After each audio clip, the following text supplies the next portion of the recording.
আমার মা যখন আত্মহত্যা করে তখন আমার বয়স 14 বছর। অনেক কিছুই বুঝি আমি। আমার বাবা আমার মায়ের বোনকে একদিন সকালবেলা বিয়ে করে নিয়ে আসেন। মা তখন তরকারি কাটতেছিল। বাবার খালামণি একসাথে ঘরে ঢুকেছিল। তখন আমার খালামণি বোরকা পরা অবস্থায় ছিল। আমার মা খালামণিকে জিজ্ঞেস করেছিল, কি রে তুই আমার বাসায় কেন? তখন বাবা বলে, হিতিরাইসকে আমি বিয়ে করছি, এজন্য সোহাগী আমার ঘরে আইছে। আম্মা বলে, মানে কি তুমি ওরে বিয়ে করছো? এই সোহাগী কথা বল, বোন হয়ে কিভাবে বোনের ঘর নষ্ট করলি? কেমনে পারলি? আমার ছোট ছোট দুইটা বাচ্চার কথা ভাবলি না? আমার খালা তখন চুপচাপ দাঁড়িয়ে আছে। আমার মা কান্না করে চিৎকার করে আশেপাশের বাড়ির মানুষদের ডাকে আর দা হাতে নিয়ে বাবাকে বলে, কত জ্বালিয়েছিস, তারপরেও তোর সংসারে ছিলাম, শেষ পর্যন্ত তুই আমার সাথে এমন বেইমানি করলি? আর সোহাগী, তুই আমার বোন হয়ে আমার সাথে এমন করার মানেটা কি? আমার খালা চুপচাপ ছিল। মনে হয় তিনি এসবের জন্য একদম তৈরি হয়ে এসেছেন। আশেপাশের বাড়ির মানুষগুলো ছিছি করতে লাগলো। আমার বাবা ধমকিয়ে সবাইকে চলে যেতে বলল। তারপর বাবা একটা রুমে আমার খালাকে নিয়ে গিয়ে দরজা বন্ধ করে দিল। আমার মা যেন বিষয়টা হজম করতে পারলো না। আমার মা আমাকে বলল তাড়াতাড়ি নানার বাড়িতে যেতে আর নানিকে ডেকে নিয়ে আসতে। আমি নানির বাড়িতে খালি পায়ে বিলের মধ্যে দৌড়ে দৌড়ে যাই। আমার নানু বুড়ো মানুষ, খুব অসুস্থ ছিল। তার মধ্যে আমার একটাই মামা প্রতিবন্ধী ছিল। নানু কোনো রকম আমার সাথে মামাকে বাড়িতে রেখে আসে। এসে দেখে এই অবস্থা। নানি কি করবে বুঝতে পারে না। নানু রুমের দরজায় অনেক বাড়ি দিয়েছে, দরজা ভাঙার অবস্থা, কিন্তু বাবা বা খালা কেউ দরজা খুলে না। নানু কান্না করতেছে, আম্মারে জড়িয়ে ধরে আর সোহাগীরে চিল্লায় বলে, তোর উপর গজব পড়বে, তুই কেমনে সংসারটা ভাঙলি, তোর বিচার হবে। তুই আমার এক নাতিন আর এক নাতির বাপরে কেমনে কইরা লইছস? আল্লাহ গো, তুমি কোন হানে? সাপের বাচ্চা পেটে লইছি, সাপের বাচ্চা হইব জানলে মেরে ফেলতাম। সারাদিন ঘরে কোনো রান্না হয়নি। আমারে আর ভাইরে পাশের বাড়ির এক কাকি ডেকে নিয়ে ভাত খাইয়েছে। সে মা সারাদিন উপসে ছিল। নানি মাগরিবের আজানের সময় চলে যায়, কারণ ঘরে প্রতিবন্ধী মামা, তারে দেখার কেউ নাই। আমার ছোট 6 বছরের ভাইরে নানু সাথে করে নিয়ে যায় আর আমারে বলে যেন মারে দেখে রাখি। রাত 9টার দিক বাবা দরজা খুলেছে। দরজা খুলে বাহিরের থেকে তালা দিয়ে কোথায় যেন যেতে দেখলাম। বাবা বাহির হওয়ার পর মা খালারে দরজার এপাশ থেকে বলে, কেমনে পারলি? নিজের জামাইয়ের ভাত খেতে পারস নাই, তাই বলে আমার সংসার ভাঙলি? অনেক গালিয়ে দিল মা, কিন্তু খালা একদম চুপ হয়ে থাকলো। 30 মিনিট পর বাবা আসলো হাতে খাবারের প্যাকেট। তারপর রুমে ঢুকে দরজা বন্ধ করে দিল। রাত 10টার দিকে বাবা মায়ের কাছে এসে বলল, দেখো আমি কোনো ঝামেলা চাই না, তোমরা দুই বোন মিলামিশে থাইকো। মা তখন বাবার জামার কলার ধরে বলে, জানোয়ারের বাচ্চা জানোয়ার, তুই কি মনে করছিস আমার সব কিছুর জন্য তুই দেয়, এমনকি আমার মরণের জন্যও?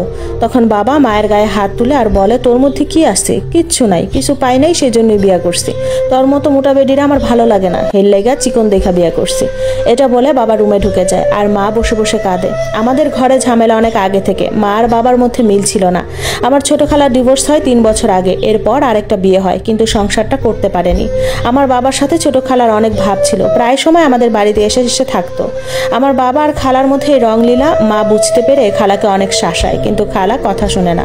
নানিরে জানায় মা, এমনি খালারে আমাদের বাড়িতে আসতে নিষেধ করে। আমার বাবার সাথে এসব নিয়ে মার অনেক ঝামেলা হয় আর মারে বাবা অনেক মারতো, কিন্তু তারা যে বিয়ে করে ফেলবে মা এটা কল্পনাও করতে পারেনি।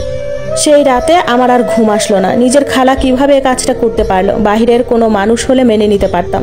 ফজরের আজানের আগে একটু ঘুম আসলো, আমি ঘুমিয়ে গেলাম। ঘুম ভাঙলো আমার সকাল 8টা বাজে। দেখলাম মা পাশে নাই। আমি ঘুম থেকে উঠে বাথরুমে গেলাম। বাথরুম থেকে এসে পাশের রুমের দিকে গেলাম, দেখলাম দরজা বন্ধ, জানালা খোলা ছিল। হঠাৎ জানালার দিকে চোখে যেতেই দেখলাম মা ঝুলে আছে। হায় আল্লাহ! আমি চিৎকার করে মা বলে উঠলাম। পাশের বাড়ির মানুষদের ডেকে আনলাম, তারা সবাই এসে দরজা ভাঙতে লাগলো। বাবা রুম থেকে বের হয়, তখন পাশের বাড়ির কয়েকটা চাচা মিলে বাবাকে মায়ের দেয় আর আমি গিয়ে আমার খালার চুল ধরে গালি দিয়ে বলি, দেখ দেখ আমার মা মরে গেছে, এখন শান্তি হইছস? মার লাশ নামানো হয়। নানি আসে, সাথে আমার প্রতিবন্ধী মামাও। আমি তো কাঁদতে কাঁদতে আকাশ বাতাস সব এক করে ফেলছি। এর মধ্যে বাবা মায়ের টাইর খেয়ে খালাকে নিয়ে পিছনের দরজা দিয়ে চুপি চুপি পালিয়ে গেল। পুলিশ আসলো, ময়না তদন্তের জন্য মায়ের লাশ নিয়ে গেল। বিকেলে মায়ের লাশ দিয়ে গেল। আমার মায়ের জানাজা হলো। জঙ্গলের এক পাশে মায়ের কবর দেওয়া হলো। সেই করুণ ভয়ঙ্কর দিনের কথা কখনো ভুলবো না। সবাই আমাদের দেখতে এলো, আমাদের জন্য অনেক আফসোস করলো। সে রাতে অনেক আত্মীয় স্বজন সহ নানু মামা আমাদের সাথে ছিল। সবাই বুঝালো মন শক্ত করার জন্য। বাবা নামক পশুটার কোনো খোঁজ খবর পেলাম না। আমার মায়ের এমন এক স্বামী ছিল, আমার মায়ের মৃত্যুর পর একটু কবরও জুটলো না। নানু আর আমি বাবার বিরুদ্ধে বাদী হয়ে মামলা করলাম। 1 মাসের মতো নানুর বাড়িতে থাকলাম।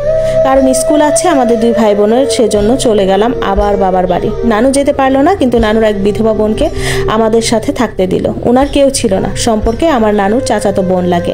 উনি সহ আমাদের বাড়িতে থাকতে লাগলাম। মা যে রুমে মারা গিয়েছিল সেই রুমে ঢুকতে পারতাম না, ঢুকলে আমার কাছে কেমন যেন লাগতো, তাই দরজা বন্ধ করে দিয়েছিলাম। বাবার কিছু কৃষি জমি ছিল, ওগুলো বগা দিয়ে পুকুরের মাছ বিক্রি করে আর সুপারি হাঁস মুরগি, মায়ের একটা গাভী ছিল, ওগুলোর দুধ বিক্রি করে কোনো রকম চলতাম।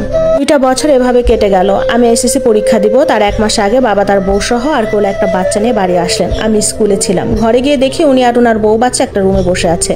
আমি কিছু বললাম না, চুপচাপ রইলাম। আমি আমার ভাইকে দিয়ে নানুর বাড়িতে খবর পাঠাই, আর নানু আসার পর আমি নিজে থানায় গিয়ে বলি আসামি এখন আমাদের ঘরে আসছে। আমি বাড়ি আসার কিছু সময় পর পুলিশ আসে আর বাবাকে ধরে নিয়ে যায়। আমার বাবার বউ আমার নানুর পায়ে ধরে মাফ চায় আর বলে যা হওয়ার হয়েছে ওনাকে যেন ছেড়ে দেয়, মামলা যেন উঠিয়ে নেই। কিন্তু আমি মোটেও রাজি হলাম না।